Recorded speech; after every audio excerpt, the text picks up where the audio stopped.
முதலமைச்சர் எதுவும் பேச மாட்டேங்கிறார். To remain silent in the face of evil is itself evil.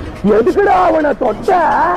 அவன் சுடு தண்ணியிலே கைய விடுவான், உன்னை சும்மாவா விடுவான்? மாண்புமிகு எதிர்க்கட்சி தலைவர் பேசும்போது நிறைய பேசினாங்க. அதுல ஒண்ணு மட்டும் நம்மள இன்டைரக்டா ஈவில் அப்படின்ற அந்த வார்த்தையை யூஸ் பண்ணாங்க. ஈவில்ஸ்னு டெவில்ஸ் பேசக்கூடாது.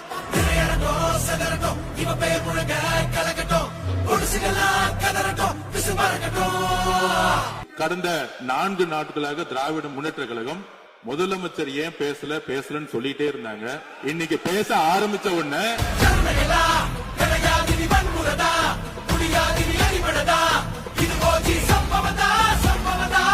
இப்பவும் சொல்றேன், மக்கள் பணத்துல இருந்து ஒரு பைசா கூட தொடமாட்டோம், தொடவும் விடமாட்டோம், தொட்டா விடமாட்டோம், இதுக்கு முன்னாடி தொட்டவங்களையும் விடமாட்டோம்.